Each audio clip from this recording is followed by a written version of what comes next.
R20ची value आपल्याला given आहे 500. Okay, आपल्याला माहीत आहे ही व्हॅल्यू.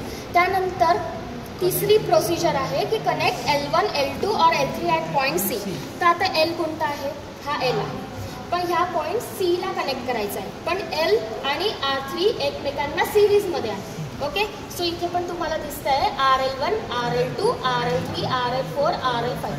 तर 5 RLच्या व्हॅल्यू दिलेल्या आहे. तर तुम्ही कोणत्याही व्हॅल्यूला कनेक्ट करू शकता. म्हणजे 5 वेळा आपण वेगवेगळे रीडिंग्स घेऊ शकतो.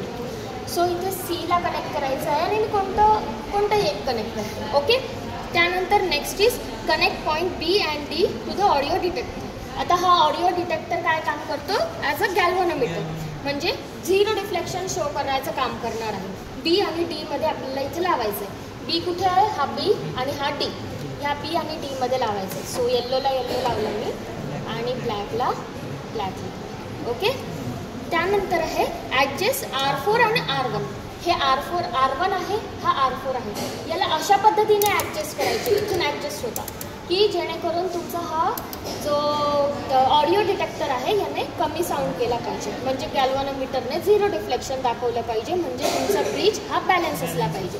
जेव्हा ब्रिज बॅलन्स होईल त्यावरून आपल्याला व्हॅल्यूज निघतील इंडक्टरच्या आणि रेझिस्टरच्या. तर आपण इथे युनिट ऑन करणार आहोत, इथे ऑन करणार आहोत.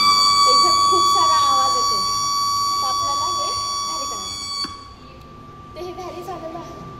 ते आता आवाज कमी झाला, तर आता व्हॅल्यू मेजर करायची आपल्याला. इथे R1 आहे, इथे R4 आहे. सो इथे 0 आहे, इथे पण 0 आहे. 0 into 10 ohm is 0, 0 into 100 ohm is 0.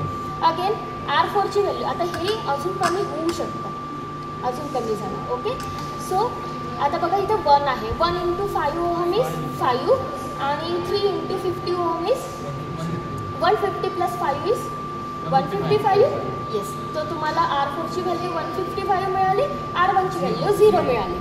आता बघा इथे आता तुम्हाला फॉर्म्युले दिलेले आहे. आपल्याला इंडक्टर कॅल्क्युलेट करायचा आहे. तो inductor is equals to C1 into R2 into R4.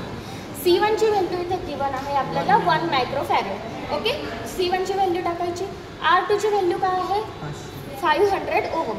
तर R2ची व्हॅल्यू टाकायची. R4 इथे आपण कॅल्क्युलेट केला 155ची व्हॅल्यू टाकायची, आपल्याला इंडक्टरची व्हॅल्यू मिळेल. Next R3.